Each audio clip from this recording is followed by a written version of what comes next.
Page number 196, അതായത് second മൊഡ്യൂളിലെ 8ാമത്തെ unit ആണ് നമ്മൾ നോക്കാൻ പോകുന്നത്. സ്ക്രീൻ ഷെയർ ചെയ്യാം കേട്ടോ. Absorption, transport and water loss, transpiration in plants, അതാണ് നമ്മുടെ ഈ ഒരു യൂണിറ്റിന്റെ പേര്. ഓക്കെ, ഈ ഒരു മൊഡ്യൂളില് first page number 190 screen share ചെയ്യാം.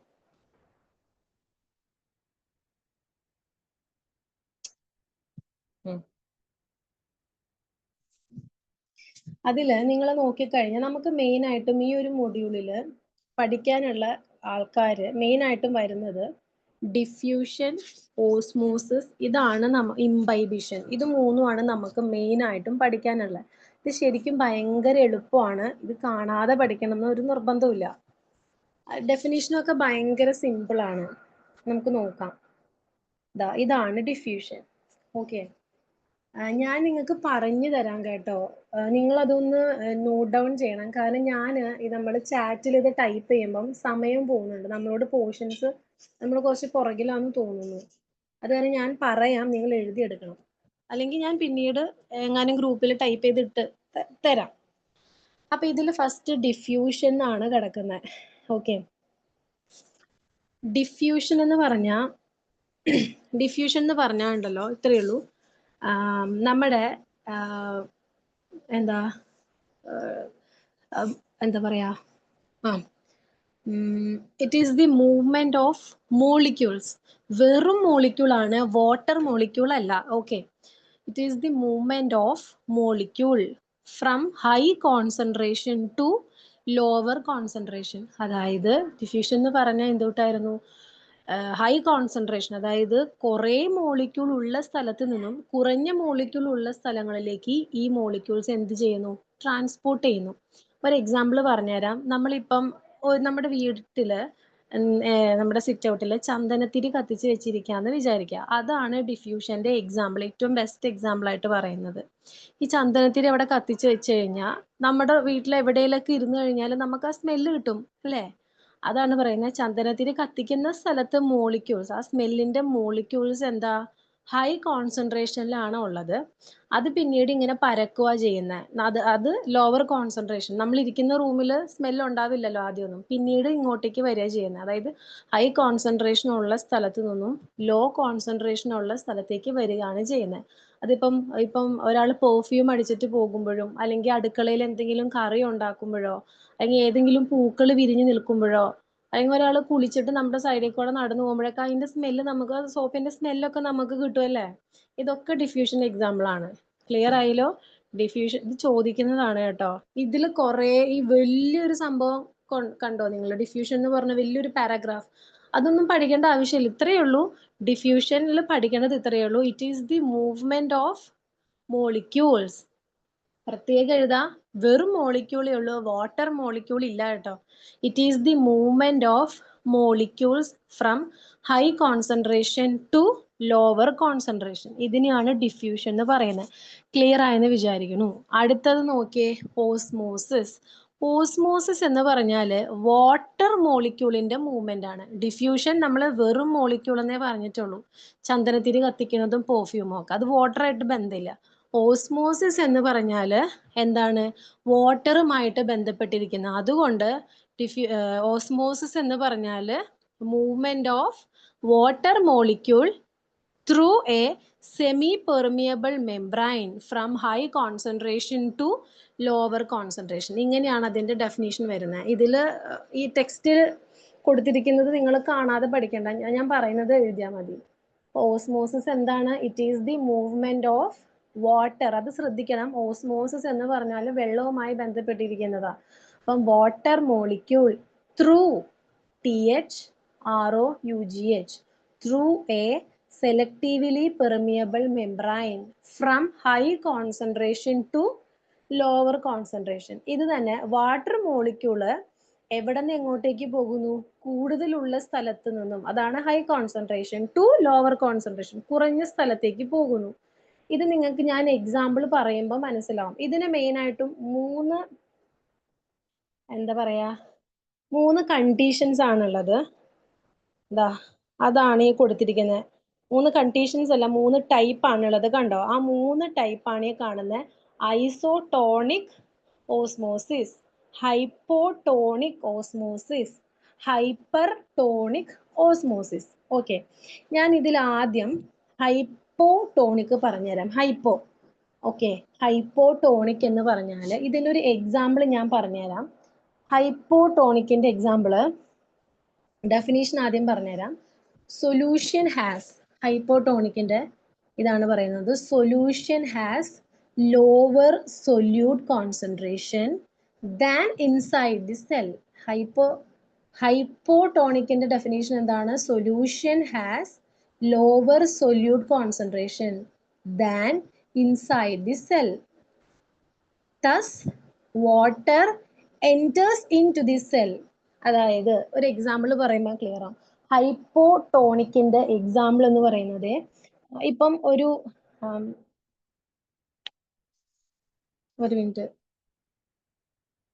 എക്സാമ്പിൾ ഉണക്കമുന്തിരി.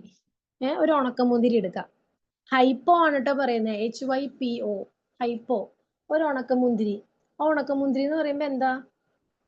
ഒട്ടും വെള്ളമില്ല അല്ലെ ഉണക്കമുന്തിരിയിൽ. നമ്മൾ അതൊരു ഗ്ലാസ്സിലെ വെള്ളത്തിൽ ഇട്ട് വെച്ചിരുന്നാൽ നിങ്ങൾക്കറിയാം, ഒരു ഓവർനൈറ്റ് വെച്ച് കഴിഞ്ഞാൽ രാവിലെ നോക്കുമ്പം ഈ ഉണക്കമുന്തിരി വെള്ളം കയറി വീർത്തിരിക്കുന്ന കാണാം അല്ലെ?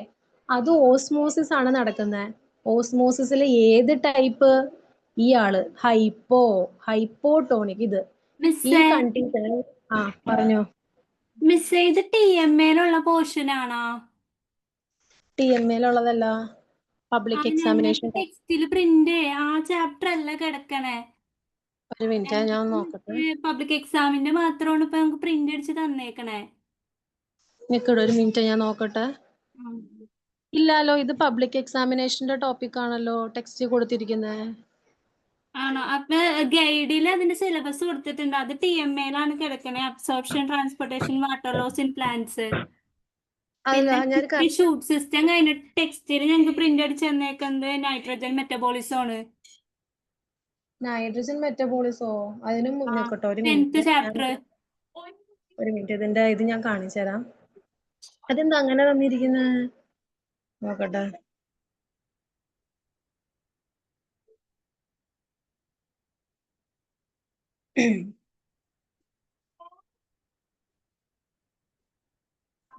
ഞാൻ ഫോളോ ചെയ്യുന്നത്, അതായത് നമ്മുടെ ടെക്സ്റ്റില് കാണിച്ചു തരാം കേട്ടോ. ഇന്റർവ്യൂ വെറുതെ എടുത്ത് കഴിഞ്ഞു ഓടി പറ്റും. ടോയ്ലറ്റ് പേപ്പർ ജാക്കറ്റോ ഇവ നമ്മൾ കേരളത്തിൽ പ്രത്യേകിച്ച് ആവശ്യമൊന്നുമില്ല. പിന്നെ മഴയത്ത് പോയി നനഞ്ഞു പോകും. വെയിലത്താണെങ്കിൽ ഓക്കെ, ബബിൾ ഗം ജാക്കറ്റ്. ഇത് കണ്ടോ മോളെ? ഇത് കണ്ടോ? മൊഡ്യൂൾ 2 കണ്ടോ? മൊഡ്യൂൾ 2 കണ്ടോ? റൂട്ട് സിസ്റ്റം TMA വരുന്നേ. ബാക്കി ഷൂട്ട് സിസ്റ്റം ഇപ്പൊ ഞാൻ എടുത്തുകൊണ്ടിരിക്കുന്നത് 8 കൊടുത്തേക്കുന്ന കണ്ടോ? Absorption, transport and water loss in plants. അത് കണ്ടോ? പബ്ലിക് എക്സാമിനേഷൻ ടോപ്പിക് ആണത്. അപ്പൊ ഞങ്ങൾക്ക് ഗൈഡിൽ ഞങ്ങൾക്ക് അതിന്റെ സിലബസ് കൊടുത്തിട്ടുണ്ട്. അതില് TMA വന്നത്, TMA അബ്സോർപ്ഷൻ വന്നത്. Root system, shoot system public എക്സാമിന് കൊടുത്തിട്ടുണ്ട്. അല്ല, ടെക്സ്റ്റ് ഇല്ലേ കയ്യില്? ടെക്സ്റ്റ് ഉണ്ടോ കയ്യില്? ടെക്സ്റ്റ് ഞങ്ങൾക്ക് മറ്റേ ഇതിൽ കൊടുത്തേക്കുന്ന പബ്ലിക് എക്സാമിന്റെ ചാപ്റ്റേഴ്സ് മാത്രമേ ഉള്ളൂ പ്രിന്റ് അടിച്ച് തന്നേക്കുന്നത്. ഒരു മിനിറ്റ്, അത് ഓഫ് ചെയ്തേടി. അതായത് നിങ്ങൾക്ക് ഗൈഡ് അല്ലാതെ കോളേജിൽ നിന്ന് തന്നിരിക്കുന്ന പ്രിന്റ് എടുത്ത് സ്പൈറൽ ചെയ്തിട്ട് ഒരു ടെക്സ്റ്റ് തന്നിട്ടില്ലേ? ഞങ്ങൾക്ക് പ്രിന്റ് എടുത്ത് തന്നിട്ടുണ്ട്. ആ ടെക്സ്റ്റിൽ ഇപ്പൊ ഞാൻ പഠിപ്പിക്കുന്ന ഭാഗം ഇല്ല. അത് ശരി. അപ്പൊ ഇതിൽ ഏതൊക്കെയാ നിങ്ങൾക്ക് ഉള്ളത്? റൂട്ട് സിസ്റ്റം ഉണ്ട്, ഷൂട്ട് സിസ്റ്റം ഉണ്ട്. പിന്നെ നൈട്രജൻ മെറ്റബോളിസം ആണ് അടുത്തത് കിടക്കുന്നത്.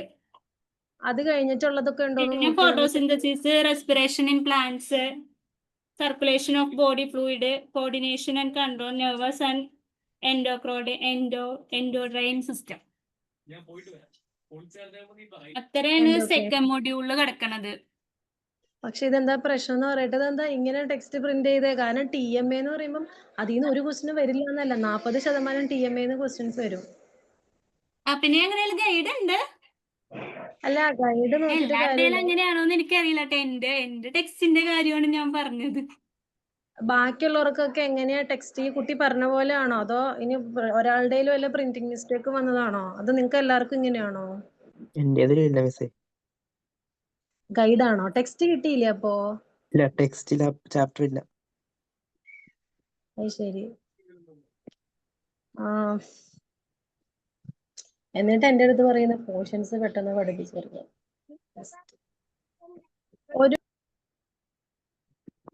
ഒരു മിനിറ്റ് കേട്ടോ, ഞാൻ ഒന്ന് ചോദിച്ചു നോക്കട്ടെ. ഈ സ്ക്രീൻ ഞാനൊന്ന് സ്റ്റോപ്പ് ചെയ്യാണേ, ഒരു സെക്കൻഡ്. പിന്നെ ഇതും കൂടി ഒന്ന് നോക്കിയേ. ഈ ഫസ്റ്റ് മോഡ്യൂളിലെ ടോപ്പിക്സും കൊടുത്തിട്ടുണ്ടോ?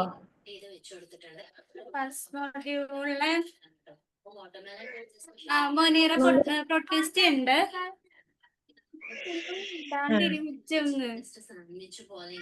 പിന്നെ കിങ്ഡം പ്ലാന്റ് ആൻഡ് അനിമലിയ. പിന്നെ നെക്സ്റ്റ് ചാപ്റ്റർ എടുക്കട്ടെ കേട്ടോ. Tissues and other level of organisation. First module. First മൊഡ്യൂളിൽ എല്ലാം ഉണ്ട്. TMA നിങ്ങൾക്ക് തന്നിട്ടില്ല. TMA ഞങ്ങളുടെ ഇല്ല, ഗൈഡില് മാത്രമേ ഉള്ളൂ. TMA ക്വസ്റ്റ്യൻസ് വരാറുണ്ട്. പിന്നെ ടെക്സ്റ്റിൽ ഇത് പ്രിന്റ് ചെയ്ത് തന്നിട്ട് എന്താ കാര്യമുള്ളേ? നിങ്ങൾ അടുത്ത മൊഡ്യൂളും കൂടി ഒന്ന് ചെക്ക് ചെയ്തേ.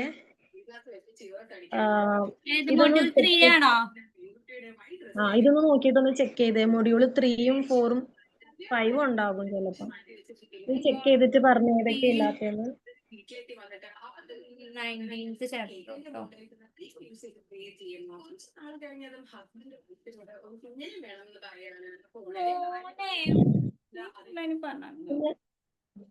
ബയോളജി കുഴപ്പമില്ല. നിങ്ങൾക്ക് ബയോളജി എത്രാമത്തെ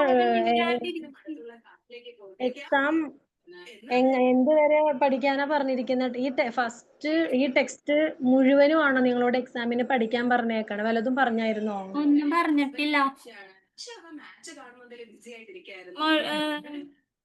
ഇതില് third module reproduction in plants ഉണ്ട്.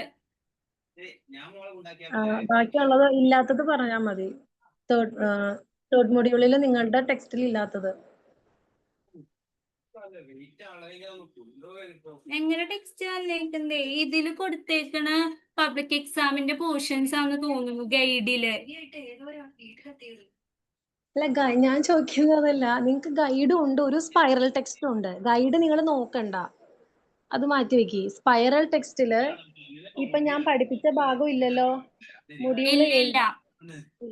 അതുപോലെ നിങ്ങളുടെ സ്പൈറൽ ടെക്സ്റ്റില് ബാക്കിയുള്ള മൊഡ്യൂൾ 3, 4, 5 ഉണ്ടല്ലോ, അതില് ഈ കൊടുത്തിരിക്കുന്ന കണ്ടു. ഇപ്പൊ reproduction in plants, growth and development in plant, അതൊക്കെ ഉണ്ടോന്നൊന്ന് ചെക്ക് ചെയ്ത് എന്നിട്ട് എനിക്കൊന്ന് പറയാൻ വേണ്ടിട്ടാ. കാരണം ടെക്സ്റ്റ് ഒരു ഇൻകംപ്ലീറ്റ് ആയിട്ടുള്ള ഒരു ടെക്സ്റ്റ് കൊടുത്തിട്ട് എന്താ കാര്യമുള്ളേ? അതാണ് ചോദിക്കുന്നത്. റീപ്രൊഡക്ഷൻ ആൻഡ് പോപ്പുലേഷൻ കൺട്രോൾ ഉണ്ട്. അതിന്റെ മേളിലേ ഉണ്ടോ 2 എണ്ണം? ഗ്രോത്ത് ആൻഡ് ഡെവലപ്മെന്റ് ആണോ? ഇതില്ല. 19ാമത്തെ ചാപ്റ്റർ കഴിഞ്ഞിട്ട് പിന്നെ റീപ്രൊഡക്ഷൻ ആണ് വന്നേക്കണേ. 20 ഇല്ല. പിന്നെ 20 ഇല്ല. പിന്നെ 22 ഉണ്ട്, പ്രിൻസിപ്പൽസ് ഓഫ് ജെനറ്റിക്സ്.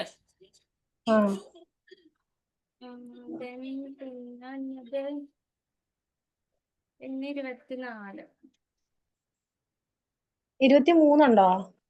നോക്കട്ടെ. 23 ഉണ്ട്. Molecular inheritance. നെക്സ്റ്റ് ജെല്ലി ഫിഷോ ഇത് മറ്റേ പോഴ്സ് ഉള്ള സാധനം തോന്നും. ഇത് വയലേക്ക് പോയതിൽ അപ്പൊ പരിപാടിയോ പണിതുമില്ല. മിൽക്ക് ലിപ്സ്റ്റിക് ഇതിൽ കുഴപ്പമൊന്നുമില്ല. കിടക്കിലൊന്നും ചെയ്യാം. ഇനി മുഴുവൻ ഗോൾഡ് ആണോ? അത് കാണാൻ രസമുണ്ട്. പ്രിൻസിപ്പൽസ് ഓഫ് എക്കോളജി ഒരിക്കലും നല്ല പേരാണ്. Okay, black മഷ്റൂമോ? 24 ഇല്ല. 24 genetics. Genetics and society. 4th module ആയില്ലേ, principles and ecology. Principles of ecology ഉണ്ട്. പിന്നെ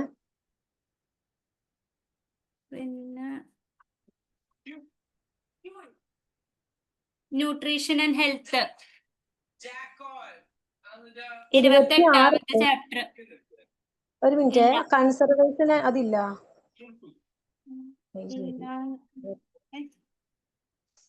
26 ഇല്ല, പിന്നെ 27 ഉണ്ട്. 27 ഇല്ലല്ലോ. 27 ഇല്ല. 28ഓ? 28 ഉണ്ട്. ഉം.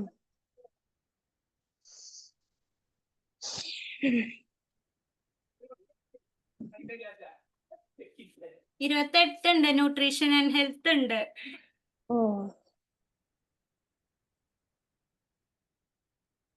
പിന്നെ ഉള്ളത് ബയോടെക്നോളജി. ഇമ്മ്യൂണോളജി ഉണ്ടോ? ബയോടെക്നോളജി ഇമ്മ്യൂണോളജി കൊടുത്തിട്ടുണ്ടോ ലാസ്റ്റ് 31? അത് 30 പറഞ്ഞിട്ട് ബയോടെക്നോളജി ആണ് കൊടുത്തേക്കുന്നത്. അത് കഴിഞ്ഞിട്ട് പിന്നെ ഇമ്മ്യൂണോളജി ഇല്ല.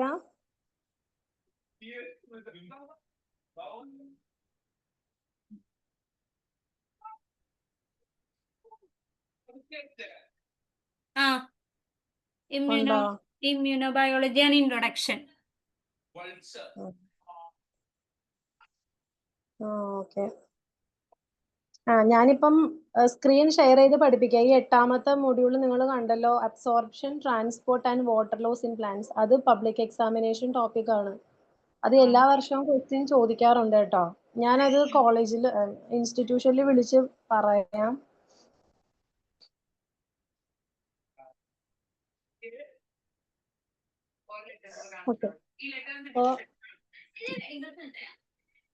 ഓക്കെ. അപ്പൊ ഡിഫ്യൂഷൻ മനസ്സിലായല്ലോ. It is the movement of molecule from high concentration to low concentration. നമ്മുടെ ചന്ദനത്തിരി അങ്ങനെ സ്മെല്ല് പരക്കുന്ന എല്ലാം തന്നെ ഡിഫ്യൂഷനില്ല. ഇത് ക്വസ്റ്റ്യൻ ആയിട്ട് നിങ്ങളോട് ചോദിക്കാറുണ്ട്. ചന്ദനത്തിരിയുടെ കേസ് അല്ലെങ്കിൽ പെർഫ്യൂമിന്റെ കേസൊക്കെ ചോദിക്കാറുള്ളത്. എന്നിട്ട് നിങ്ങൾക്ക് എന്നിട്ട് ചോദിക്കും ഇത് എന്തിലാ വരുന്നതെന്ന്. അപ്പൊ എന്തായിരിക്കും? ഡിഫ്യൂഷൻ. അപ്പൊ അടുത്ത് നമ്മൾ ഓസ്മോസിസ് ആണ് പഠിച്ചുകൊണ്ടിരുന്നത്. അതിൽ ഹൈപ്പോട്ടോണിക് ആ ഒരു ടൈപ്പാണ് പഠിച്ചുകൊണ്ടിരിക്കുന്നത്.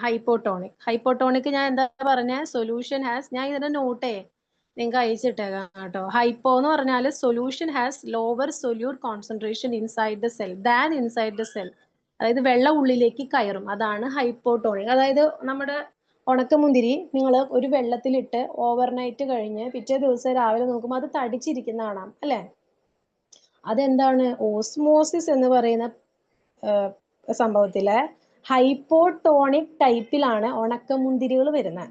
ഉണക്കമുന്തിരിയുടെ എക്സാമ്പിൾ ആയിട്ട് ചോദിക്കാറുണ്ട് കേട്ടോ. ഇങ്ങനെ തന്നെയാണ് ചോദിക്കാറുള്ളത്. ഓവർനൈറ്റ് ഈ റേസിൻസ് വെള്ളത്തിലിട്ട് വെച്ച് കഴിയുമ്പോൾ പിറ്റേ ദിവസം രാവിലെ അത് വീർത്തിരിക്കുന്നത് കാണാം. അത് എന്ത് ഫിനോമിനൻ ആണ് അവിടെ നടന്നിരിക്കുന്നത് എന്നാണ് ക്വസ്റ്റ്യൻ. ഏതാ? ഓസ്മോസിസ്. ഓസ്മോസിസിൽ ഏത് ടൈപ്പിലാണ്? ഹൈപ്പോട്ടോണിക്. അത് ഇത്രയേ ഉള്ളൂ. ഈ ഉണക്കമുന്തിരി ഭയങ്കര ഡ്രൈ ആ, നിങ്ങൾക്കറിയാലോ, ഒട്ടും വെള്ളമില്ല. എന്നിട്ട് നമ്മൾ ഒരു ഗ്ലാസ് വെള്ളത്തിലേക്ക് ഇത് ഇടുവാണ്. അപ്പോ നമ്മൾ ഓസ്മോസിസിൽ എന്താണ് പഠിച്ചത്? ഓസ്മോസിസിന്റെ ഡെഫിനിഷൻ ഒരു മിനിറ്റ് കേട്ടോ. ഓസ്മോസിസിന്റെ ഡെഫിനിഷൻ ഞാൻ ജസ്റ്റ് ഒന്ന് ടൈപ്പ് ചെയ്ത് കാണിച്ചു തരാം. Movement of water molecule. മോളിക്യൂളിന് നിങ്ങൾ വായിക്കാം കേട്ടോ. From high to lower concentration. ഇതാണ് ഓസ്മോസിസ് കൊണ്ട് ഉദ്ദേശിക്കുന്നത്. അതായത് വാട്ടർ മോളിക്യൂള് കൂടുതലുള്ള സ്ഥലത്ത് നിന്നും കുറവുള്ള സ്ഥലത്തേക്ക് പോകും എന്നാണ് പറയുന്നത്. ഓക്കെ. അതിലെ തന്നെ നമ്മൾ നോക്കിക്കൊണ്ടിരിക്കുന്നത് ഹൈപ്പോട്ടോണിക് ആണ്. ഓക്കെ. ഹൈപ്പോട്ടോണിക്കിൽ പറയുന്നത് സെല്ലിന്റെ ഉള്ളില് ഒട്ടും വെള്ളം ഉണ്ടാവില്ല, സെല്ലിന്റെ പുറമെയാണ് വെള്ളമെന്ന്. ഇവിടെ സെല്ലെന്ന് ഉദ്ദേശിക്കുന്നത് ഉണക്കമുന്തിരിനെയാണ് ഇവിടെ സെല്ലെന്ന് ഉദ്ദേശിക്കുന്നത്. ആ സെല്ലിന്റെ ഉള്ളിൽ എന്തുണ്ടാവില്ല? വെള്ളം ഉണ്ടാവില്ല. ശരിയല്ലേ? ഉണക്കമുന്തിരി ഭയങ്കര ഡ്രൈ ആണ്. പിന്നെ എന്താ പറഞ്ഞ? ഹൈപ്പോട്ടോണിക്കില് സെല്ലിന് പുറത്ത് ഒരുപാട് വെള്ളം ഉണ്ട്. അതായത് സൊല്യൂട്ട് വെള്ളം എന്നാണ് ഉദ്ദേശിക്കുന്നത്. അതായത് ഉണക്കമുന്തിരി നമ്മൾ കപ്പിലിട്ട് വയ്ക്കുന്നത് വെള്ളത്തില്, ആ സെല്ലിന്റെ ചുറ്റുമാണ് വെള്ളം കിടക്കുന്നത്. അതാണ് ഹൈപ്പോട്ടോണിക്. അപ്പൊ എന്ത് ചെയ്യും? വാട്ടർ മോളിക്യൂള് ഉള്ള സ്ഥലത്ത് നിന്നും ഹൈ കോൺസെൻട്രേഷൻ, കണ്ടോ? Movement of water molecule from high to low. High എവിടെയാണ്? ഗ്ലാസ്സിലാണ് ഏറ്റവും കൂടുതൽ വെള്ളം. കുറവ് വെള്ളം എവിടെയാ? ഉണക്കമുന്തിരിയിലാണ്. അപ്പൊ എവിടെ നിന്ന് എങ്ങോട്ടേക്ക് വെള്ളം കയറും? ആ ഗ്ലാസ്സിൽ നിന്ന്, ആ വെള്ളം ഒട്ടും ഇല്ലാത്ത lower concentration of water molecule ഉള്ള ഈ റേസിന്റെ ഉണക്കമുന്തിരിയുടെ ഉള്ളിലോട്ട് കയറും. അങ്ങനെയാണ് ഇത് വീർത്തിരിക്കുന്നത്. ഓക്കെ, അപ്പം ഇതിന്റെ എക്സാമ്പിൾ നമ്മുടെ ഉണക്കമുന്തിരിയുടെ കേസ് വന്ന ആര് എഴുതണം? ഓസ്മോസിസ് ആണ്. ഓസ്മോസിസിൽ ഏത് ടൈപ്പ് ആണ്? Hypo, HYPO, hypotonic. ഇനി അടുത്തതാണ് ദാ ഇയാള് ഹൈപ്പർ ടോണിക്. ഇത് ഇതിന്റെ ഓപ്പോസിറ്റ് ആണ്. ഇതിന്റെ ഡെഫിനേഷൻ ഞാൻ ഒന്ന് വായിക്കാം. സൊല്യൂഷൻ ഹാസ് ടെക്സ്റ്റിലില്ല. Solution has higher solute concentration than the cell. So water leaves the cell. അതായത് ഹൈപ്പർ ടോണിക്കിന്റെ എക്സാമ്പിൾ നമ്മൾ മാങ്ങയില്ലേ, മാങ്ങ. ഈ മാങ്ങ നമ്മള് വെള്ളത്തിലല്ല, നമ്മള് വെള്ളത്തിലിട്ട് വെച്ചാൽ ചീഞ്ഞു പോവും. അല്ലാതെ ഉപ്പ് വെള്ളത്തിൽ നമ്മൾ ഇട്ട് വെച്ചു എന്ന് വിചാരിക്കുക. ഉപ്പ് വെള്ളത്തിൽ നമ്മൾ ഇട്ട് വെച്ചു, കുറച്ച് നാൾ കഴിഞ്ഞ് നോക്കി കഴിയുമ്പോൾ ഈ മാങ്ങ ചുരുങ്ങിയിരിക്കുന്ന കാണാം അല്ലേ? നന്നായിട്ട് ഉപ്പും പിടിച്ചിട്ടുണ്ടാവും. ആ ഉപ്പ് പിടിക്കുന്ന കേസ് നിങ്ങൾ വിട്ടേക്കാം. മാങ്ങ നന്നായിട്ട് ചുരുങ്ങിയായിരിക്കും ഇരിക്കുക. അതായത് മാങ്ങയുടെ ഉള്ളിലെ വെള്ളം എങ്ങോട്ട് പോയി? ആ ഉപ്പ് വെള്ളത്തിലേക്ക് പോയി അല്ലെ? ഇതാണ് ഹൈപ്പർ ടോണിക് കണ്ടീഷൻ എന്ന് പറയുന്നത്. ഹൈപ്പോ ടോണിക് എന്ന് പറഞ്ഞാൽ ഉണക്കമുന്തിരി ആയിരുന്നു. ഹൈപ്പർ ടോണിക് എന്ന് പറഞ്ഞാൽ ഇപ്പൊ നിങ്ങൾ ചിന്തിക്കും മാങ്ങേനേക്കാളും കൂടുതൽ ഉണക്കമുന്തിരിയുടെ കേസ് അങ്ങനെയായിരുന്നു അല്ലേ? ഉണക്കമുന്തിരിയിൽ ഒട്ടും വെള്ളമില്ല, അത് കാരണം വെള്ളം ഉണക്കമുന്തിരിയിലോട്ട് കയറി. അപ്പൊ പിന്നെ എങ്ങനെയാണ്? ഈ മാങ്ങയും അങ്ങനെ തന്നെയല്ലേ? ഉപ്പ് വെള്ളമല്ലേ കൂടുതല്, മാങ്ങയല്ലേ, മാങ്ങയുടെ ഉള്ളിലല്ലേ വെള്ളം കുറവ്. അപ്പൊ മാങ്ങ ഒന്നും കൂടി വീർക്കുമല്ലേ ചെയ്യേണ്ടത് എന്ന് ചിലപ്പം ചിന്തിച്ചേക്കാം. അതെന്താ? ഇവിടുത്തെ സൊല്യൂട്ട് എന്ന് പറഞ്ഞ ആളാരാ? ഉപ്പാണ്. ഈ ഉപ്പ് വെള്ളമാണ് നമ്മൾ എടുക്കുന്നത്. ഈ ഉപ്പ് വെള്ളം, അതായത് ഉപ്പിന്റെ കണ്ടന്റ് മാങ്ങയുടെ ഉള്ളിലാണോ കൂടുതൽ, ആ വെള്ളത്തിലാണോ കൂടുതൽ? വെള്ളത്തിലാണ് അല്ലെ? അപ്പൊ ഈ ഉപ്പടങ്ങിയ വെള്ളം മാങ്ങയുടെ ഉപ്പടങ്ങിയ വെള്ളത്തിൽ ആ ഉപ്പില്ലേ, ആ ഉപ്പ് മാത്രം എങ്ങോട്ടേക്ക് കയറും? മാങ്ങയുടെ ഉള്ളിലേക്ക് കയറും. ഈ മാങ്ങയുടെ വെള്ളം എന്ത് ചെയ്യും? എന്താ പറയാ, പുറത്തോട്ട്, സെല്ലിന്റെ പുറത്തോട്ട് വരാണ് ചെയ്യുക. ഓക്കെ, നിങ്ങൾ ഇത്രയും നിങ്ങൾക്ക് കൺഫ്യൂഷൻ ആണെങ്കിൽ നിങ്ങൾ ഇങ്ങനെ പഠിച്ചാൽ മതി. ഹൈപ്പോ ടോണിക്കിന്റെ എക്സാമ്പിൾ ഉണക്കമുന്തിരിയുടെ കേസ്. ഹൈപ്പർ ടോണിക് എന്ന് പറയുമ്പോൾ മാങ്ങയുടെ കേസ്. മാങ്ങയോ അങ്ങനെ വേറെ എന്തെങ്കിലുമൊക്കെ പറയാം, അത് നിങ്ങൾ ആലോചിക്കുക. ഉപ്പ് വെള്ളത്തിലാണ് ഇടുന്നത്, അപ്പൊ അത് ചുരുങ്ങുകയാണ് ചെയ്യുന്നത്. അങ്ങ് ചുരുങ്ങുന്ന കേസുകളെല്ലാം ഹൈപ്പർ ടോണിക്. എപ്പോഴും മാങ്ങയും ഉണക്കമുന്തിരിയും ആണ് മാറി മാറി ചോദിക്കാറുള്ളത്. ലാസ്റ്റത്തെ ഒരു കണ്ടീഷനാണ് ഐസോടോണിക്. അതായത് ഹൈപ്പോ ടോണിക്കില് വീർക്കുകയും ഹൈപ്പർ ടോണിക്കിൽ ആ മാങ്ങ ചുരുങ്ങുകയും ചെയ്യുന്നത്. ഐസോടോണിക് എന്ന് പറഞ്ഞാൽ പ്രത്യേകിച്ച് ഒന്നും സംഭവിക്കില്ല. വെള്ളം ഉള്ളിലേക്കും കയറൂല, വെള്ളം പുറത്തേക്കും കയറൂല. ഓക്കെ, പ്രത്യേകിച്ച് മൂവ്മെന്റ് ഓഫ് വാട്ടർ ഒന്നുമില്ല. Solution has same solute concentration as inside the cell. വെള്ളം സെല്ലിന്റെ ഉള്ളിലും ഈക്വൽ കോൺസെൻട്രേഷൻ ആയതുകൊണ്ട് മൂവ്മെന്റ് ഒന്നും നടക്കില്ല. ഒരു എക്സാമ്പിൾ പറയുകയാണെങ്കിൽ, ഇത് ചോദിക്കാറില്ല, എന്നാലും ഈ നമ്മള് ബ്ലഡിന്റെ കേസിലാണ് എപ്പോഴും പറയാറുള്ളത്. ഇപ്പോ നമ്മുടെ ബ്ലഡ് ഉണ്ടല്ലോ, നമ്മുടെ ബ്ലഡിലുള്ള സൊല്യൂട്ടിന്റെ കോൺസെൻട്രേഷനും നമ്മൾ കഴിക്കുന്ന ORS ഇല്ലേ, ഈ ക്ഷീണമൊക്കെ വൊമിറ്റ് ഒക്കെ ചെയ്യുമ്പോൾ കഴിക്കണം, അങ്ങനെ ക്ഷീണമൊക്കെ വരുമ്പോൾ കഴിയുന്ന ORS, അതിലുള്ള സൊല്യൂട്ടിന്റെ കോൺസെൻട്രേഷനും സെയിം ആണ്. അത് കാരണം ഈ നമ്മുടെ ബ്ലഡ് സെല്ലിന്റെ ഉള്ളിലേക്ക് ഈ ORS എൻ്റർ ചെയ്യില്ല. അതായത് അങ്ങോട്ടും ഇങ്ങോട്ടും ഒന്നും സംഭവിക്കില്ല, സെല്ലിനൊന്നും സംഭവിക്കില്ല. നമ്മുടെ ബ്ലഡ് സെല്ലുകൾക്കൊന്നും, ബ്ലഡ് സെല്ല് RBC WBCക്ക് ഒന്നും സംഭവിക്കില്ല എന്നാണ് ഉദ്ദേശിക്കുന്നത്. ഇത്രയേ ഉള്ളൂ ഓസ്മോസിസ് എന്ന് പറഞ്ഞാൽ. It is the movement of water molecule through a selectively permeable membrane from high concentration to lower concentration. ഇതിലെ സെലക്ടീവ്ലി പെർമിയബിൾ മെംബ്രെയിൻ എന്ന് ഉദ്ദേശിക്കുന്നത്, ഇപ്പൊ മാങ്ങയാണെങ്കിൽ മാങ്ങയുടെ തൊണ്ട്, ഉണക്കമുന്തിരി ആണെങ്കിൽ ഉണക്കമുന്തിരിയുടെ തൊണ്ട്, അതാ ഉദ്ദേശിക്കുന്നത്. അപ്പൊ ഇതിന് 3 ടൈപ്പ് ഉണ്ട്: isotonic, hypotonic, hyper tonic.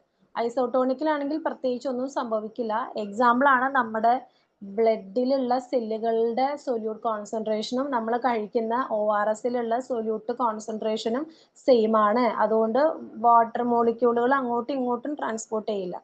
Hypotonic എന്ന് പറഞ്ഞാൽ ഉണക്കമുന്തിരി എന്ന് മാത്രം ഓർത്ത് വെച്ചാൽ മതി. ഹൈപ്പോടോണിക്കിന്റെ ഡെഫിനേഷൻ ഒന്നും അങ്ങനെ പഠിക്കണ്ട. ഉണക്കമുന്തിരി വെള്ളം കൂടുതലുള്ളത്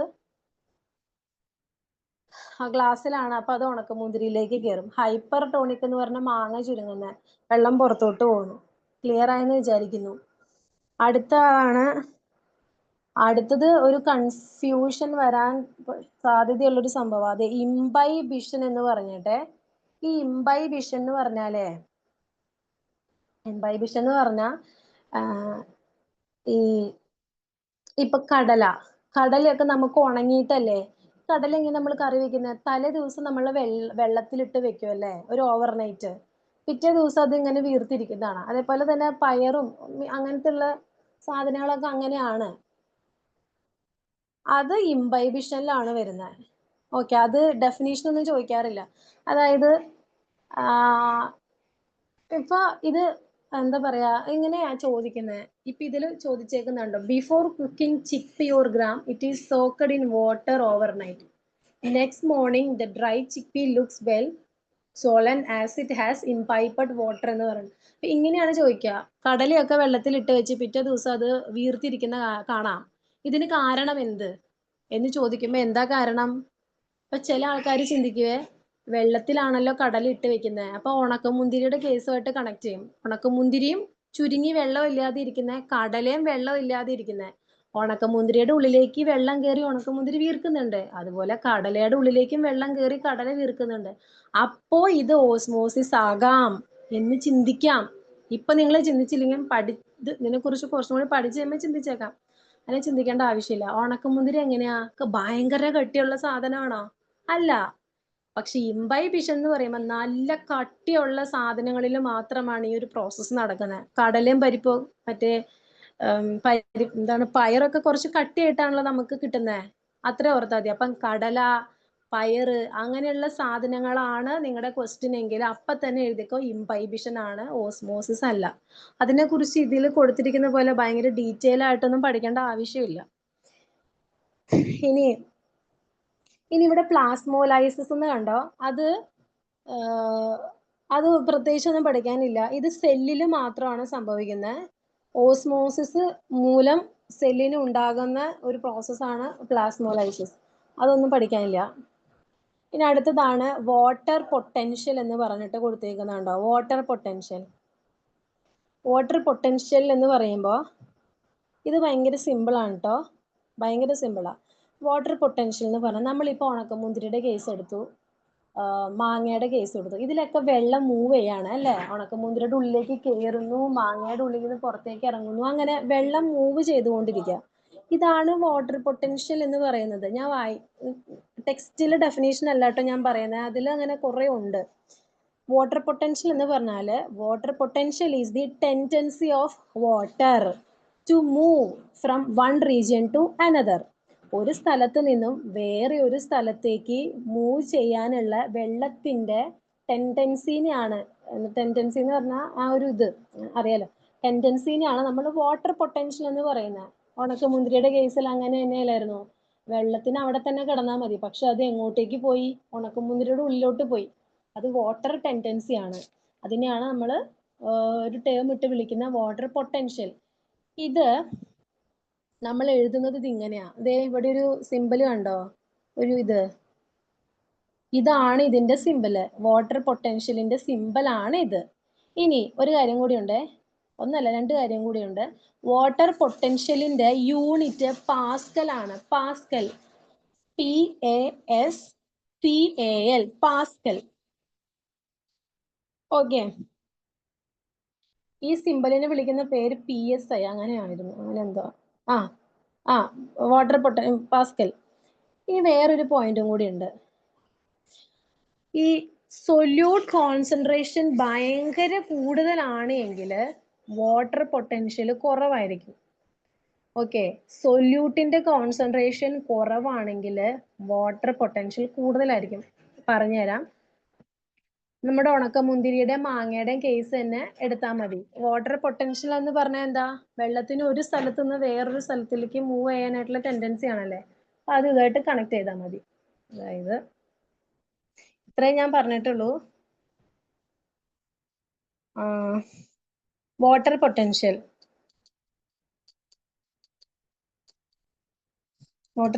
എന്ന് പറഞ്ഞാൽ ഇറ്റ് ഈസ് ദി എന്തായിരുന്നു ഞാൻ നേരത്തെ പറഞ്ഞ tendency of water to or water molecule.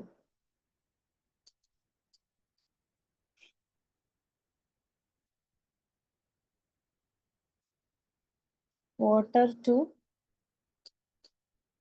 move from one, നമ്മൾ ഇത്ര നേരം high concentration to low concentration എന്നൊക്കെ അല്ലേ പറഞ്ഞു. ഇവിടെ അങ്ങനെയൊന്നുമില്ല.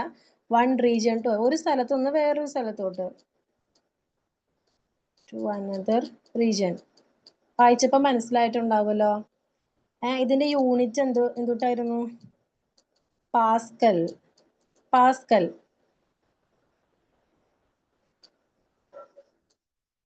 പിന്നെ ഞാൻ പറഞ്ഞ 2 പോയിന്റ് ആണ് ഹൈ സൊല്യൂട്ട് കോൺസെൻട്രേഷൻ ആണെങ്കിൽ, സൊല്യൂട്ട് കോൺസെൻട്രേഷൻ ഹൈ ആണെങ്കിൽ വാട്ടർ പൊട്ടൻഷ്യൽ എങ്ങനെയായിരിക്കും? ലോ ആയിരിക്കും. ഇനി ഇതിന്റെ ഓപ്പോസിറ്റ്, ലോ സൊല്യൂട്ട് കോൺസെൻട്രേഷൻ ആണെങ്കിലോ വാട്ടർ പൊട്ടൻഷ്യൽ എന്തായിരിക്കും? ഹൈ ആയിരിക്കും. ഓപ്പോസിറ്റ്. ഇതാണ് വാട്ടർ പൊട്ടൻഷ്യൽ എന്ന് ഉദ്ദേശിക്കുന്നത് കേട്ടോ. ഇനി അടുത്തതാണ് ടർജർ പ്രഷർ. ഇതും എളുപ്പമാണ്. അതായത് ടർജർ പ്രഷർ ഇതെന്താണ്? ഒരു പ്രഷറാണ്. ആരാണ് ഉണ്ടാക്കുന്നത്? സെല്ലാണ് ഉണ്ടാക്കുന്നത്. എന്തിനു വേണ്ടിയിട്ടാണ് ഉണ്ടാക്കുന്നത്? ഈ സെല്ലിന്റെ ഉള്ളിലെ വെള്ളം കയറുമല്ലോ, അതായത് ഉണക്കമുന്തിരിയുടെ ഉള്ളിൽ വെള്ളം കയറുമല്ലോ, അങ്ങനെ ഉദ്ദേശിച്ചാൽ മതി. ഒരു സെല്ലിന്റെ ഉള്ളില് വെള്ളം കയറുമ്പോൾ ആ സെല്ല് ഒരു പ്രഷർ ഉണ്ടാക്കും അതിന്റെ സെൽ വോളില്. ഓക്കെ, അതാണ് ടർജർ പ്രഷർ എന്ന് പറയുന്നത്. ആ പ്രഷർ ഉണ്ടാകുമ്പം ആ സെല്ല് എന്ത് ചെയ്യും? വീർത്ത് വരും. ഉണക്കമുന്തിരിയുടെ കേസിൽ അങ്ങനെ തന്നെയാണല്ലേ. ടർജർ പ്രഷർ ഒരു എക്സാമ്പിൾ ആയിട്ട് നമുക്ക് ഉണക്കമുന്തിരിയുടെ കേസ് എടുക്കാം. ഉണക്കമുന്തിരി ഭയങ്കര ഡ്രൈ ആണ്. അപ്പൊ അതിന്റെ ഉള്ളിൽ അതൊരു സെല്ലായിട്ട് എടുക്കാം. ഉണക്കമുന്തിരിനെ ഒരു സെല്ലായിട്ട് എടുക്കാം. അപ്പൊ കാണിച്ചു തരാം. അതിന്റെ ഉള്ളിലേക്ക് വെള്ളം കയറുന്നു. ഉണക്കമുന്തിരിനെ ഒരു സെല്ലായിട്ട് എടുക്കുവാണെങ്കിൽ അതിന്റെ ഉള്ളിലേക്ക് വെള്ളം കയറുന്നു. വെള്ളം കയറി കഴിയുമ്പം അതിന്റെ സെല്ലിന്റെ ഉള്ളില് എന്തുണ്ടാകും? ഒരു പ്രഷർ ഉണ്ടാകും. ആ പ്രഷർ ഉണ്ടാകുമ്പം അതിന്റെ സെൽ വോളിലാണ് ആ പ്രഷർ അപ്ലൈ ആകുന്നത്. അപ്പൊ അതിന്റെ ഫലമായിട്ട് എന്ത് സംഭവിക്കും? ആ സെല്ല് വീർത്ത് വരും. ഓക്കെ, അത്രേ ഉള്ളൂ. ടർജർ പ്രഷറിന്റെ ഇഫക്റ്റ് ആണ് അത് വീർത്ത് വരുന്നത്. ഓക്കെ, ആ ഒരു സെല്ലിന്റെ ഉള്ളിൽ വെള്ളം കയറുമ്പം സെൽ വോളിൽ ഉണ്ടാക്കപ്പെടുന്ന പ്രഷർ മൂലമാണ് ആ ഒരു സെല്ല് വീർത്ത് വരുന്നത്. ഓക്കെ, അപ്പൊ ഉണക്കമുന്തിരിയിൽ നടക്കുന്നത് ഓസ്മോസിസ് ആണ്. പക്ഷെ അതിന്റെ ഉള്ളിൽ നടക്കുന്ന പ്രോസസ്സ് ഈ പ്രഷർ കൊണ്ടാണ് അത് വീർത്ത് വരുന്നത്. ഓക്കെ, ഈ വെള്ളം ഉള്ളിലേക്ക് കയറുമ്പം, അതായത് സെല്ലിന്റെ ഉള്ളിലേക്ക് വെള്ളം കയറുവാണെങ്കിൽ എന്ത് പറ്റും? ടർജർ പ്രഷർ ഭയങ്കര കൂടുതലായിരിക്കും അല്ലേ? ഉണക്കമുന്തിരിയുടെ കേസ് എടുക്കാം. അപ്പൊ എന്ത് ചെയ്യും? ഉണക്കമുന്തിരിയുടെ കേസ് എടുക്കണ്ട. ഇപ്പൊ ഒരു പ്ലാന്റ് നിങ്ങളൊരു ചെടി നട്ടുവേ. ചെടി നട്ട് കഴിഞ്ഞപ്പോ നിങ്ങൾ വെള്ളം ഒഴിച്ചു. അപ്പം ആ വെള്ളം ഈ സെല്ലുകള് റൂട്ട് വലിച്ചെടുത്ത് സെല്ലുകൾക്ക് കൊടുക്കുക. സൈലന്റ് ഫ്ലോ ഒക്കെ ഉണ്ടല്ലോ, സെല്ലുകൾക്കൊക്കെ കൊടുത്തേ. അപ്പൊ ഈ വെള്ളം കയറി കഴിയുമ്പം ഈ സെല്ലിന്റെ ഉള്ളിൽ ഒരു പ്രഷർ ഉണ്ടാകും. പ്രഷർ ഉണ്ടായി കഴിയുമ്പം ആ സെൽ വോളിലോട്ട് ആ പ്രഷർ ഇങ്ങനെ വരുമ്പം എന്ത് പറ്റും? സെല്ല് വീർത്ത് വരും. അപ്പൊ എന്ത് പറ്റും? ഈ പ്ലാന്റ്സ് നല്ല സ്റ്റഡി ആയിട്ട് നിൽക്കും. കാരണം അതിന്റെ ശരീരത്തിൽ വെള്ളം വന്നു അത് കാരണം. ഇനി വെള്ളം ഇല്ലാന്ന് വിചാരിക്കുക. അപ്പൊ ഈ ചെടിയൊക്കെ എങ്ങനെ നിൽക്കുന്ന? വാടി തൂങ്ങിയാണ് നിൽക്കുന്നത് അല്ലേ? അതിന്റെ അർത്ഥം എന്താ? വെള്ളം ഒട്ടുമില്ല. അത് കാരണം സെല്ലിന് എന്ത് പറ്റി? സെല്ല് ചുരുങ്ങിപ്പോയി. സെല്ല് എന്തുകൊണ്ടാ ചുരുങ്ങിപ്പോയി? അതിൻ്റെ അകത്ത് പ്രഷർ ഇല്ലാത്തതുകൊണ്ട്. അത്രേ ഉള്ളൂ. അതുകൊണ്ടാണ് ഇപ്പം നമുക്ക് തന്നെ കാണാം, നമ്മള് തീരെ ഉണങ്ങി കരിഞ്ഞ് നിൽക്കുന്നതല്ല, ജസ്റ്റ് ഒന്ന് ഉച്ചയ്ക്ക് ശേഷം വാടി നിൽക്കുന്ന ചെടികളൊക്കെ നമ്മൾ വെള്ളം ഒഴിച്ചു കൊടുത്താൽ പെട്ടെന്ന് കുറച്ച് സമയത്തിന്റെ ഉള്ളിൽ അതൊന്ന് ഫ്രഷ് ആയിട്ട് നിൽക്കുന്ന കാണാം. അതെന്തുകൊണ്ടാ? ടർജർ പ്രഷർ ഉള്ളതുകൊണ്ടാണ് ഈ പ്ലാന്റ്സ് ഒക്കെ നല്ല സെറ്റ് ആയിട്ട് നിൽക്കുന്നത്. അത് ഇത്രയേ ഉള്ളൂ. ടർജർ പ്രഷർ എന്ന് പറഞ്ഞാൽ നിങ്ങൾക്ക് അയച്ചു തരാൻ കേട്ടോ, ഞാൻ ടൈപ്പ് ചെയ്യണില്ല.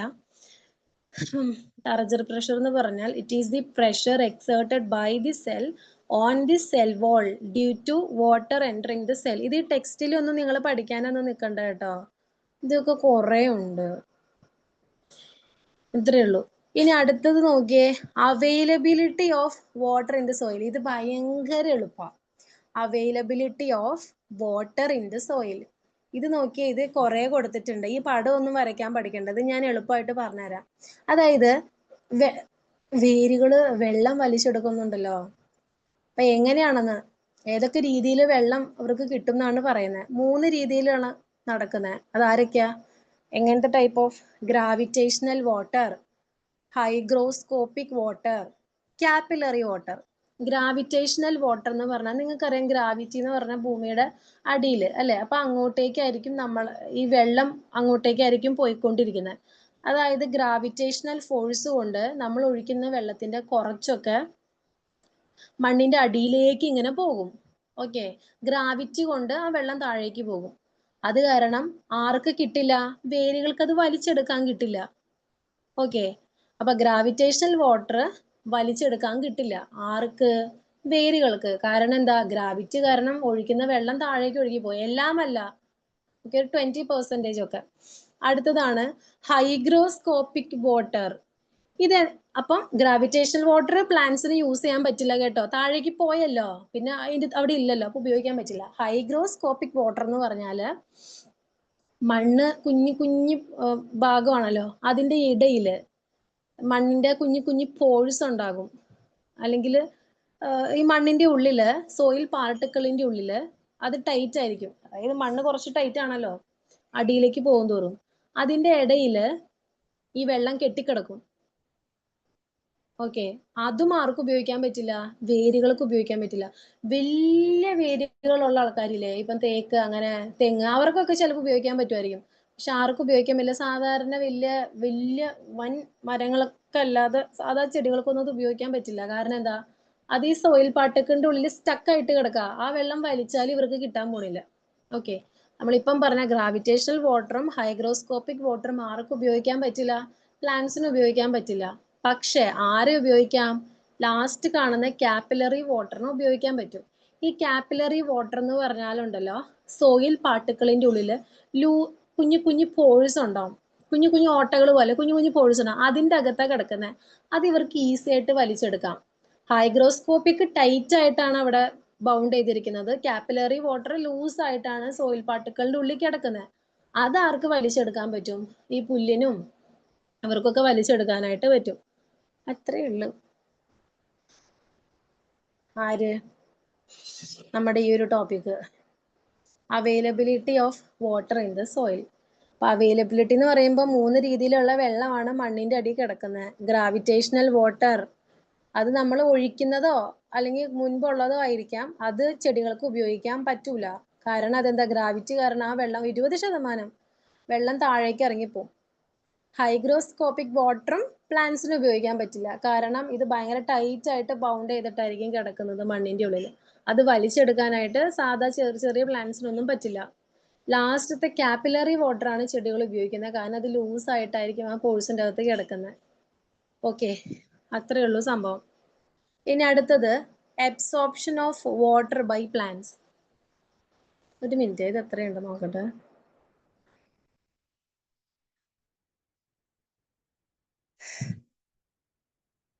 അടുത്ത ടോപ്പിക് ഇവിടെ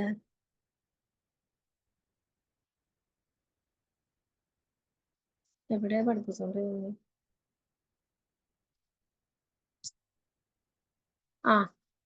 absorption of water by plants. ഇതിലെ ഇത്രയേ ഉള്ളൂ. ഈ വലിയൊരു പാരഗ്രാഫ് ഉണ്ടോ? അതിൽ 2 കാര്യങ്ങൾ നിങ്ങൾ പഠിച്ചാൽ മതി. ഒന്ന് സിംപ്ലാസ്റ്റ് മൂവ്മെന്റും, രണ്ടാമത്തത് എപ്പോപ്ലാസ്റ്റ് മൂവ്മെന്റ്. ഇതേന സ്പെല്ലിങ്. ടോപ്പിക് എന്തായിരുന്നു? Absorption of water by plants. Plants എങ്ങനെയാണ് വെള്ളത്തിനെ വലിച്ചെടുക്കുന്നത് എന്നാണ് പറയുന്നത്. 2 രീതിയിൽ ഇവർ വലിച്ചെടുക്കുവേ. സിംപ്ലാസ്റ്റും എപ്പോപ്ലാസ്റ്റും. കണ്ടല്ലോ, SY, സിംപ്ലാസ്റ്റ്, എപ്പോപ്ലാസ്റ്റ്. ഇത് ഭയങ്കര എളുപ്പം. സിംപ്ലാസ്റ്റ് എന്ന് പറഞ്ഞാലുണ്ടല്ലോ, വാട്ടർ സൈറ്റോപ്ലാസത്തിൽ കൂടെ സെല്ലിന്റെ ഉള്ളിൽ കയറും. ഓക്കെ, അപ്പോപ്ലാസ്റ്റ് എന്ന് പറഞ്ഞാൽ സൈറ്റോപ്ലാസത്തിലേക്ക് കയറൂല. അത്രേ ഉള്ളൂ സംഭവം. സിംപ്ലാസ്റ്റ് എന്താ? Water moves through the cytoplasm of cells. Okay, സൈറ്റോപ്ലാസത്തിൽ കൂടെ സെല്ലിന്റെ ഉള്ളിൽ കയറും. എന്നിട്ട് അവർ സെൽ മെംബ്രെയിനിൽ അങ്ങനെ നിൽക്കും. അതായത് സിംപ്ലാസ്റ്റ് നടക്കുന്നത് സെല്ലിന്റെ ഉള്ളിലാണ്. ഇത്രയേ ഉള്ളൂ മക്കളെ. സിംപ്ലാസ്റ്റ്, എപ്പോപ്ലാസ്റ്റ്. സിംപ്ലാസ്റ്റ് ആരുടെ ഉള്ളിൽ നടക്കുന്നു? സെല്ലിന്റെ ഉള്ളിൽ. നമ്മൾ സിം എവിടെ ഇടുന്നത്? ഫോണിന്റെ ഉള്ളിലല്ലേ? അതുപോലെ അങ്ങനെയൊക്കെ ഓർക്കാം. സിംപ്ലാസ്റ്റ് എന്ന് പറഞ്ഞാല് സെല്ലിന്റെ ഉള്ളിൽ നടക്കുന്നത്. എപ്പോപ്ലാസ്റ്റോ സിം അല്ല, സെല്ലിന്റെ പുറമേ നടക്കുന്നു. അപ്പൊ സിംപ്ലാസ്റ്റ് സെല്ലിന്റെ ഉള്ളിൽ, എപ്പോ സെല്ലിന്റെ പുറത്ത്. ആ ഒരു പോയിന്റ് കിട്ടില്ലേ? നിങ്ങൾ എക്സാമിൽ ഇത് ചോദിക്കുമ്പോൾ ഇങ്ങനെ പരത്തി എഴുതണം. എല്ലാം ഒരൊറ്റ സെന്റൻസിലൊന്നും എഴുതി വെക്കരുത്. First point it happens inside the cell, അതൊരു പോയിന്റ്. അടുത്ത point it move through the cytoplasm of cell. അങ്ങനെ 2 പോയിന്റ് ആയില്ലേ? അങ്ങനെ എഴുതണം കേട്ടോ. അപ്പോ സിംപ്ലാസ്റ്റ് സെല്ലിന്റെ ഉള്ളിലാണ് നടക്കുന്നത്. ഉള്ളിൽ എന്ത് നടക്കുന്നത്? ഈ വെള്ളമാണ് മൂവ് ചെയ്യുന്നത് കേട്ടോ. നമ്മുടെ ടോപ്പിക് അങ്ങനെയായിരുന്നു അല്ലേ? പ്ലാന്റ്സ് എങ്ങനെയാണ് വെള്ളം വലിച്ചെടുക്കുന്നത്? 2 മെത്തേഡ് ഉണ്ട്. മൂവ്മെന്റ് ഉണ്ട്, സിംപ്ലാസ്റ്റും എപ്പോപ്ലാസ്റ്റും. സിംപ്ലാസ്റ്റ് എന്ന് പറയുമ്പം സെല്ലിന്റെ ഉള്ളിൽ നടക്കുന്നു. അപ്പൊ ഈ വെള്ളം സൈറ്റോപ്ലാസത്തിൽ കൂടെ സെല്ലിലേക്ക് എത്തുകയാണ് ചെയ്യുന്നത്. സൈറ്റോപ്ലാസം ഒക്കെ ഫസ്റ്റ് മൊഡ്യൂളിൽ പഠിച്ചില്ലേ? ഓർക്കുന്നില്ലേ? ഒരു റൂമൊക്കെ ആയിട്ട് നമ്മൾ കൺസിഡർ ചെയ്തിട്ട് അതിൽ അലമാരിയും കട്ടിലൊക്കെ ഉള്ള പോലെ സൈറ്റോപ്ലാസത്തിലെ മൈറ്റോകോൺട്രിയ, ഗോൾഗി അപ്പാരറ്റസ്, റൈബോസോംസ് ഒക്കെ ഉണ്ടെന്ന് പറഞ്ഞ ആ സൈറ്റോപ്ലാസം അതിന്റെ ഉള്ളിൽ കൂടെ സെല്ലിലോട്ട് പോകും. എന്നിട്ട് ഈ പോകുന്ന വെള്ളം എവിടെയാ നിൽക്കുക? സെൽ മെംബ്രെയിൻ അല്ലെങ്കിൽ പ്ലാസ്മ മെംബ്രെയിൻ എന്നൊക്കെ പറഞ്ഞ് പഠിച്ചത് ഓർമ്മയുണ്ടോ? അതിന്റെ സ്ട്രക്ചർ ഒക്കെ നമ്മൾ വരച്ചിട്ടുണ്ടായിരുന്നു. അതിന്റെ ഉള്ളിൽ ഇങ്ങനെ നിൽക്കും. ക്ലിയർ ആയില്ലേ? ഇതിപ്പോ തന്നെ പഠിക്കാൻ എളുപ്പാ. ഇത് കാണാതെ ഒന്നും പഠിക്കണ്ട. സിംപ്ലാസ്റ്റ് സെല്ലിന്റെ ഉള്ളിലാണ് നടക്കുന്നത്. വെള്ളം സൈറ്റോപ്ലാസത്തിൽ കൂടെ സെല്ലിന്റെ ഉള്ളിൽ കയറും. എന്നിട്ട് സെൽ മെംബ്രെയിനിൽ അവിടെ ഇങ്ങനെ കെട്ടിക്കിടക്കും. ഓക്കെ. എപ്പോപ്ലാസ്റ്റ് എന്ന് പറഞ്ഞാൽ സെല്ലിന്റെ പുറമെയാണ് നടക്കുന്നത്. വെള്ളം എന്തിലൂടെയാ സെല്ലിന്റെ ഉള്ളിൽ കയറുന്നത്? Cell wall, intercellular spaces. ഈ 2 ഭാഗങ്ങളിലൂടെ സെല്ലിന്റെ ഉള്ളിൽ കയറില്ല. ഈ 2 ഭാഗങ്ങളായിട്ടായിരിക്കും സ്റ്റേ ചെയ്യുന്നത്. ഓക്കെ. ഇത് സൈറ്റോപ്ലാസത്തിലോട്ട് കയറില്ല. അപ്പൊ സിംപ്ലാസ്റ്റ് സെല്ലിന്റെ ഉള്ളിലും എപ്പോപ്ലാസ്റ്റ് സെല്ലിന്റെ പുറമേ നടക്കുന്നു. സിംപ്ലാസ്റ്റ് സൈറ്റോപ്ലാസത്തിൽ കൂടെ സെല്ലിന്റെ ഉള്ളിൽ കയറും. എപ്പോപ്ലാസ്റ്റ് എന്തിൽ കൂടെ ഏത് വഴിയാ പോകുന്നത്? സെൽ വോളും ഇന്റർ സെല്ലുലാർ സ്പേസസും. സൈറ്റോപ്ലാസത്തിൽ കയറില്ല. ഇത്രേ ഉള്ളൂ. ഇനി അടുത്തത് എടുത്താൽ തീരില്ല. ഈ പിക്ചർ കണ്ടോ? ഇതൊന്നും വരയ്ക്കാൻ പഠിക്കണ്ട. അത് എന്റെ ആവശ്യമില്ല. അടുത്ത 2 തിയറിയാ. അത് 2 തിയറി എന്ന് പറഞ്ഞാല്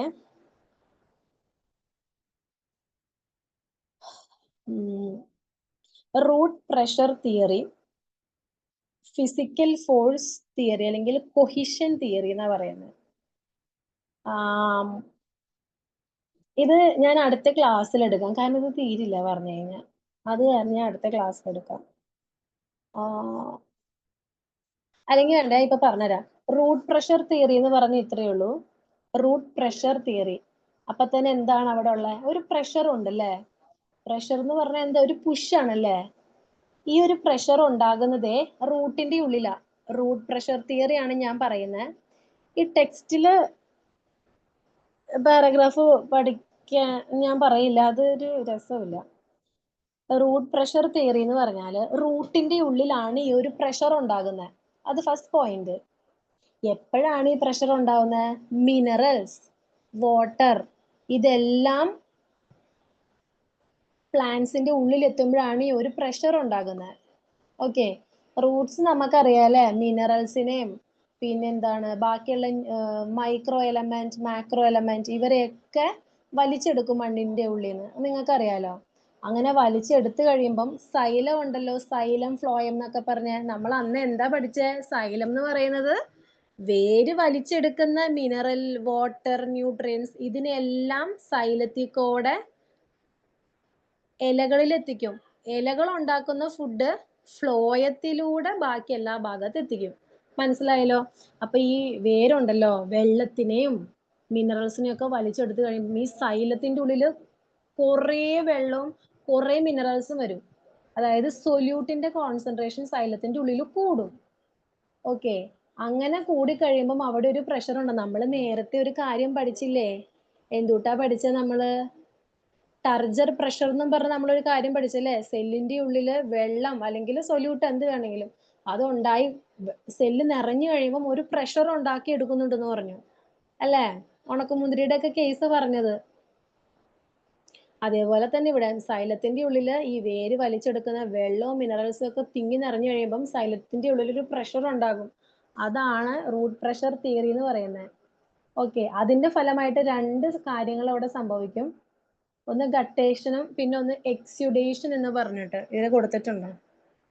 എക്സ്യുഡേഷൻ എന്ന് പറഞ്ഞിട്ട് അത് എന്താന്ന് എക്സ്പ്ലെയിൻ ചെയ്യണ്ട. ഗട്ടേഷൻ നമ്മൾ നേരത്തെ പഠിച്ചതാണല്ലേ, വെള്ളം പുറത്തോട്ട് കളയുന്ന പ്രോസസ്സ്. എക്സ്യുഡേഷൻ അതൊക്കെ തന്നെ. ഇതാണ് റൂട്ട് പ്രഷർ തിയറി. അതായത് റൂട്ട് പ്രഷർ തിയറി റൂട്ടിന്റെ ഉള്ളില് അല്ലെങ്കിൽ സൈലത്തിന്റെ ഉള്ളിൽ എന്ന് പറഞ്ഞാൽ മതി. അതിന്റെ ഉള്ളിൽ നടക്കുന്ന ഈ റൂട്ട് വെള്ളവും മിനറൽസും എല്ലാം വലിച്ചെടുത്ത് സൈലത്തിന് കൊടുക്കും. അപ്പൊ സൈലത്തിന്റെ അകത്ത് ഒരുപാട് വെള്ളവും മിനറൽസും ആയി കഴിയുമ്പോൾ ഒരു പ്രഷർ ഉണ്ടാക്കും. ഓക്കെ, അതാണ് റൂട്ട് പ്രഷർ തിയറി. ഈ സൈലത്തിൽ എന്തുകൊണ്ട് ഇങ്ങനെ പ്രഷർ ഉണ്ടാവാൻ കാരണം, ഈ വേര് ഈ സാധനമൊക്കെ വലിച്ചെടുത്തിട്ടല്ലേ, അതിന്റെ ഫലമായിട്ട് ഗട്ടേഷൻ ഒക്കെ ഉണ്ടാവും. ഇനി അടുത്തതാണ് ഫിസിക്കൽ ഫോഴ്സ് തിയറി അല്ലെങ്കിൽ കൊഹിഷൻ തിയറി എന്ന് പറഞ്ഞ്. ഇതുണ്ടല്ലോ, ഇത് ഉദ്ദേശിക്കുന്നത് നിങ്ങൾ വലിയ മരങ്ങൾ കണ്ടിട്ടുണ്ടല്ലോ, ഇപ്പൊ തെങ്ങ് നമുക്കൊരു എക്സാമ്പിൾ ആയിട്ട് എടുക്കാം. ഈ തെങ്ങ് എന്ന് പറയുന്നത് ഭയങ്കര ഹൈറ്റാ.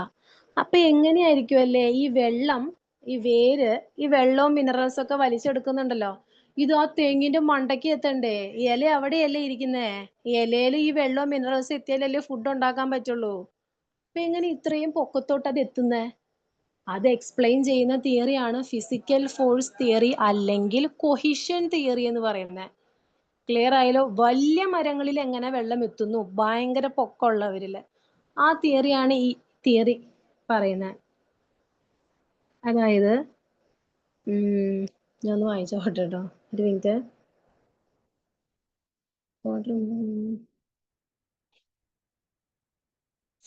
അതായത് ഈ വെള്ളം നമ്മൾ ട്രാൻസ്പിരേഷൻ എന്ന് പറയുന്ന ഒരു പ്രോസസ്സിനെ പറ്റി കഴിഞ്ഞ ക്ലാസ്സിൽ പഠിച്ചു. ട്രാൻസ്പിരേഷൻ, ഗട്ടേഷൻ എന്നൊക്കെ പറഞ്ഞിട്ട് വെള്ളം പുറത്തോട്ട് കളയുന്നത്. അപ്പം ഇങ്ങനെയുള്ള സംഭവങ്ങളിൽ വെള്ളം ഇലകളിൽ നിന്ന് ഇവാപ്പറേറ്റ് ചെയ്ത് പോകുമ്പം എന്ത് സംഭവിക്കും, അവിടെ ഒരു ഫോഴ്സ് ഉണ്ടാകും എന്നാണ് പറയുന്നത്. ഓക്കെ, ആ ഫോഴ്സിനെയാണ് അല്ലെങ്കിൽ ആ ഒരു പുള്ളിങ് ഫോഴ്സിനെയാണ് നമ്മൾ ട്രാൻസ്പിരേഷൻ പുൾ എന്ന് പറയുന്നത്. ഓക്കെ, ഇപ്പൊ ഈ സമയത്ത് ഈ വാട്ടർ മോളിക്യൂളില്ലേ അതെല്ലാം സ്റ്റിക്ക് ചെയ്യും. അതായത് ഈ നിങ്ങൾ കണ്ടിട്ടില്ലേ വെള്ള നിറത്തിലുള്ള മുത്തുമാലകൾ ചെറിയ കുട്ടികൾ ഇടുന്ന റൗണ്ട് റൗണ്ട് പോലെ, അത് തന്നെ അതുപോലെ ഒട്ടിപ്പിടിച്ചിരിക്കും. ആര്? വെള്ളത്തിന്റെ തുള്ളികളല്ല, വാട്ടർ മോളിക്യൂളുകൾ ഇങ്ങനെ മുത്തുമണി പോലെ ഇങ്ങനെ പറ്റി ഒരു ചെയിൻ പോലെ പറ്റി പിടിച്ചിരിക്കും. അതായത് water molecule stick to each other, stick ചെയ്യും അങ്ങോട്ടും ഇങ്ങോട്ടും. അങ്ങനെ സ്റ്റിക്ക് ചെയ്ത് ഇത് സൈലത്തിന്റെ വോളിൽ പോയിട്ട് സ്റ്റിക്ക് ചെയ്യും. അങ്ങനെ ഇതിങ്ങനെ ഒരു ലോങ് ചെയിൻ ആയിട്ട് ഇങ്ങനെ ഓരോ സൈലത്തിനോടും അറ്റാച്ച് ചെയ്തിട്ട് ഈ വാട്ടർ മോളിക്യൂൾ വലിയൊരു ചെയിൻ പോലെ ഇങ്ങനെ കിടക്കും. ഒരു ലോങ് കണ്ടിന്യൂസ് വാട്ടർ മോളിക്യൂൾ കുളം പോലെ നമ്മുടെ റൂട്ട് മുതൽ ലീവ്സ് വരെ കിടക്കും. അങ്ങനെ വരുമ്പം അങ്ങനെ ഒരു പുള്ള് കിട്ടുമ്പോഴാണ് ഈ വെള്ളം മുകളിലേക്ക് എത്തുന്നത്. Okay, water. ഇത്രേ ഉള്ളൂ. നമുക്കൊന്നും കിട്ടില്ലെങ്കിൽ ഇങ്ങനെ എഴുതി വെക്കി. അതായത് ഒന്നും കിട്ടില്ലെങ്കിൽ ഇങ്ങനെ എഴുതി വെക്കി. വെള്ളം ഉണ്ടല്ലോ, വെള്ളത്തിന്റെ മോളിക്യൂളെ വേര് മുതല് ഇലയില്ലേ, വലിയ മരത്തിന്റെ ഇലകള് അവിടെ വരെ വെള്ളത്തിന്റെ മോളിക്യൂൾ ഇങ്ങനെ സ്റ്റിക്ക് ചെയ്ത് കിടക്കും. ഒരു ചെയിൻ പോലെ, മാല കോർക്കൂലേ അതുപോലെ ഇങ്ങനെ കിടക്കും. അങ്ങനെയാണ് ഈ വെള്ളം മേളിലെത്തുന്നത്. അതിന്റെ ഇപ്പം പറഞ്ഞ എക്സ്പ്ലനേഷനും നിങ്ങൾക്ക് എഴുതി തരാം. പ്ലസ് അതിന്റെ കൂട്ടത്തിൽ ഞാൻ 2-3 പോയിന്റ് പോലെ ഷോർട്ടാക്കി എഴുതി തരാം. ഇൻ കേസ് നിങ്ങൾക്ക് ആ തിയറി എഴുതാൻ കിട്ടിയില്ലെങ്കിൽ നിങ്ങൾ ഇതിങ്ങനെ എഴുതി വെക്കണം അതിന് വേണ്ടിയിട്ട്. ഓക്കെ, തിയറി പഠിക്കാൻ കിട്ടുന്നവർ ആ തിയറി പഠിക്കുക. തിയറി പഠിക്കാൻ കിട്ടാത്ത ആൾക്കാർ എന്ത് ചെയ്യണം, ഞാൻ അടിയിൽ 2 പോയിന്റ് ആക്കി കീ പോയിന്റ് എന്നും പറഞ്ഞ് എഴുതി തരാം. ആ കീ പോയിന്റ് എഴുതി വെക്കുക, 1-2 പോയിന്റ് ആക്കി. ഓക്കെ, അപ്പൊ അത്രേ ഉള്ളൂ. ഇനി അടുത്തത് ട്രാൻസ്ലൊക്കേഷൻ എന്ന് പറയുന്ന ഒരു സംഭവമാണ്. ട്രാൻസ്ലൊക്കേഷൻ അത് ഞാൻ അടുത്ത ക്ലാസ്സിൽ എടുത്തു തരാം. കുറച്ചും കൂടി എടുത്തു കഴിഞ്ഞാൽ നമ്മുടെ ഈ മൊഡ്യൂൾ കഴിയും. പിന്നെ നിങ്ങളുടെ ബാക്കിയുള്ള സബ്ജക്റ്റുകളൊക്കെ എത്ര മൊഡ്യൂൾ വരെ നിങ്ങൾ കവർ ചെയ്തിട്ടുണ്ട്? ഫിസിക്സും കെമിസ്ട്രിയും ഒക്കെ